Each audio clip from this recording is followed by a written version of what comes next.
Muy buenos días, estudiantes del tercer año de medicina de la Facultad de Ciencias Médicas UCACSE.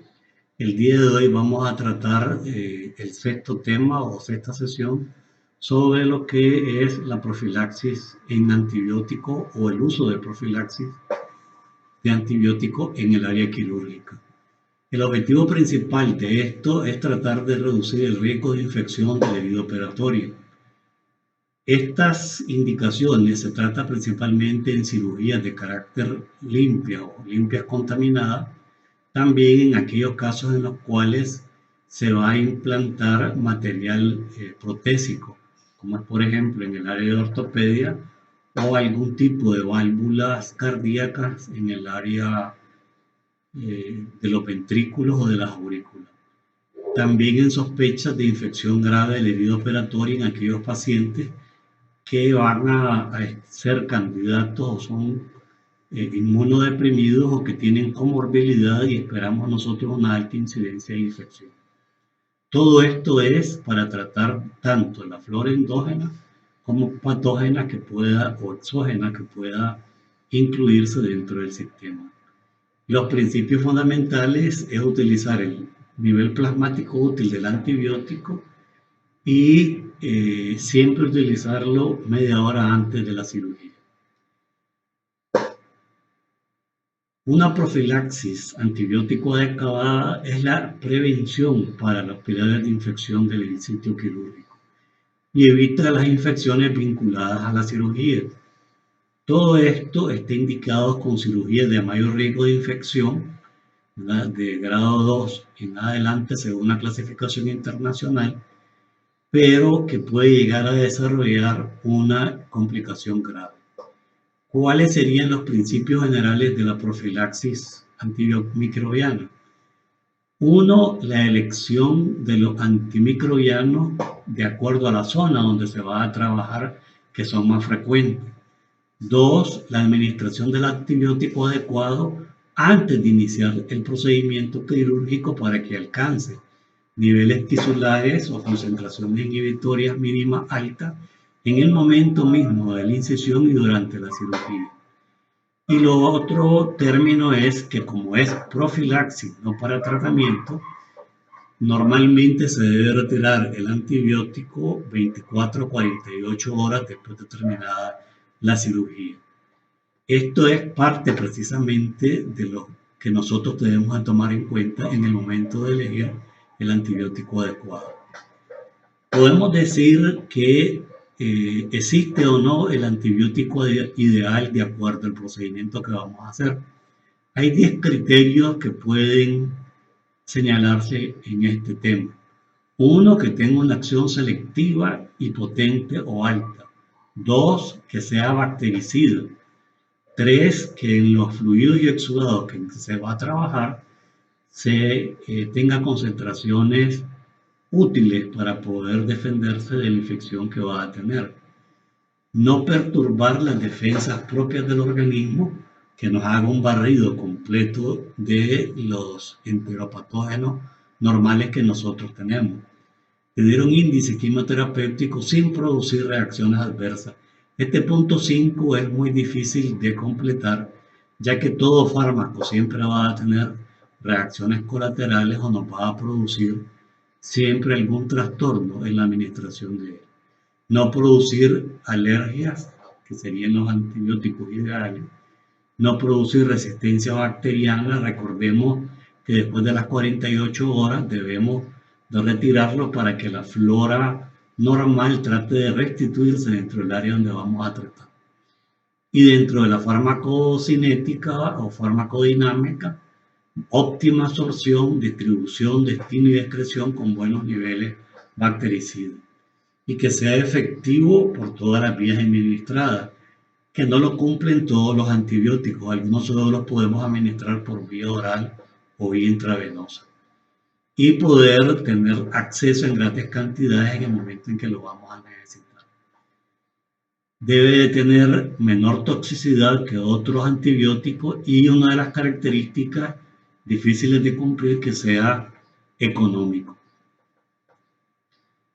Las consideraciones farmacológicas que tenemos que tener es que tenemos que analizar el espectro del antibiótico hacia qué bacterias va a atacar. La farmacocinética propia de él, si se administra por vía intravenosa, tenemos que hacerlo y se alcanza las concentraciones máximas en este periodo. Y las consideraciones de la flora normal donde nosotros vamos a trabajar igualmente, la flora institucional más frecuente, que son causas de infecciones de vía quirúrgica. La otra situación es clasificar la herida quirúrgica de acuerdo a los criterios internacionales y tomar en cuenta siempre los factores de riesgo asociados de carácter individual que forman parte del riesgo con que nosotros vamos a tratar al paciente. De manera general, los antibióticos se utilizan para aquel tipo de cirugía donde nosotros esperamos contaminaciones altas. Por ejemplo, en la apertura de vísceras en el área gastrointestinal, cuando vamos a trabajar sobre estómago, intestino delgado o intestino grueso, casi todo sobre las vísceras huecas intestinales. Que el paciente tiene cierto grado de inmunocompromiso, como son pacientes diabéticos, pacientes con enfermedades asociadas como el SIDA, etc. Todo paciente mayor de 65 años de edad es un paciente que tiene criterios para que nosotros podamos utilizarlo. El antibiótico ideal, aquellos pacientes que tienen ya enfermedades previas como endocarditis, aquellos pacientes que le vamos a utilizar o colocar una prótesis, y la otro criterio es que se utiliza únicamente como dosis única. Esta clasificación que nosotros encontramos es la última clasificación de acuerdo a la clasificación internacional que la divide precisamente únicamente en tres estratos: limpia, limpia contaminada y contaminada. Limpia, que es la que esperamos nosotros que se vaya a contaminar entre el 1 al 5%, y son heridas atraumáticas sin mucha inflamación, sin mucha violación de la técnica aséptica, y no vamos a abrir cavidades como el tracto gastrointestinal, el área rectal, ni tampoco el tracto genitourinario. El ejemplo clásico de esto son las hernioplastías o herniorrafias que nosotros normalmente hacemos. La segunda clasificación se refiere a las limpias contaminadas, que alcanzan entre el 5 al 10% que nosotros podemos alcanzar. Siguen siendo heridas traumáticas sin inflamación, poca violación a la técnica aséptica, si acaso se nos rompió un guante en el momento de la cirugía o alguno de los instrumentos que estábamos utilizando se contaminó por tratar de alargar un poco el hilo, etc. Y cuando ya hacemos apertura del tracto gastrointestinal, por ejemplo, vamos a abrir estómago, a abrir intestino delgado, todas las vísceras huecas gastrointestinales, el tracto genitourinario o el tracto rectal, que va a haber una pequeña contaminación o de vertido mínimo del líquido intraintestinal sobre el campo quirúrgico. Un ejemplo de ello es las colectomías electivas, hemicolectomías o resecciones intestinales programadas para hacerlo. Y la cirugía contaminada, que aquí ya no tenemos mucho que hacer, porque vamos a esperar hasta casi el 40% de que esta herida se contamine. Siempre son heridas traumáticas, hay proceso de inflamación o supuración o presencia de pus, hay violación a la técnica aséptica y hay penetración a las vísceras huecas en todos los sentidos. Por ejemplo, en la situación clásica de la apendicectomía, en un apéndice perforada con presencia de pus en cavidad. Ya estamos hablando de la tercera fase de la apendicitis aguda que normalmente nosotros operamos. Hay otros autores que los clasifican en 4 tipos de ellos, pero miremos la diferencia en comparación al anterior. Aquí ya nos habla de procedimientos quirúrgicos propios de la cirugía. Por ejemplo, limpia. Entre ellas tenemos, por ejemplo, la trastornos como colecistectomía laparoscópica sin apertura de la vesícula, que se extrae la vesícula con el clip tallado, limpia contaminada. En ello tenemos hasta la apendicitis grado 2 o flemonosa, la pancreatitis edematosa, la apertura y exploración de la vía biliar cuando vamos a extraer algún cálculo del coledoco. También podemos encontrar contaminada, que ya eso es la tercera fase comparada a la anterior, y donde tenemos cuadros donde hay ictericia obstructiva y pancreatitis aguda complicada, ya cuando pasa más allá del edema y de la fase 3 o 4 de la pancreatitis aguda. Me llama la atención que en esta clasificación aborda el grado de procedimiento sucio o contaminado. Y miren, por ejemplo, qué es lo que nosotros tenemos en esta clasificación. Traumas abdominales con lesión de vísceras huecas y hasta isquemia intestinal, que son las trombosis mesentéricas que podemos tener cuando ya el paciente está en estadio de shock séptico o tercer espacio en cavidad abdominal. Hay otra clasificación que es la que hace Narotang y compañía, que lo divide en 5 categorías: limpia, limpia con cuerpos extraños, limpia contaminada, contaminada y sucia. Como vemos, diferentes autores, por tratar de encontrar el menor porcentaje de contaminación, hacen esto para tratar de adecuar la profilaxis quirúrgica en los primeros estadios. En esto sería principalmente el 1 y el 2.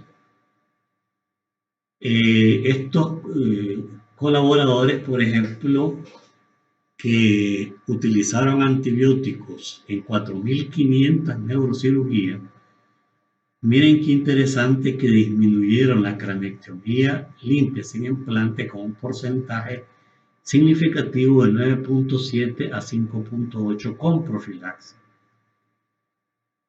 Sin embargo, no hizo este mismo cuando se trató de pacientes que llevaban más de 4 horas desde que se da el incidente hasta llegar a sala de operaciones. ¿Cuáles son los factores de riesgo que se desarrollan para que las infecciones se produzcan? En la triada epidemiológica nosotros vamos a ver factores relacionados al paciente o al huésped, factores ambientales que son relacionados a la intervención y factores relacionados a la invasión propia de la bacteria. Con respecto al paciente, ¿qué es lo que nosotros encontramos? Edad, obesidad, infecciones a distancia. Por ejemplo, vamos a realizar un procedimiento ginecostétrico como una cesárea y la paciente nos está concomitando al mismo tiempo con una infección de vías urinarias.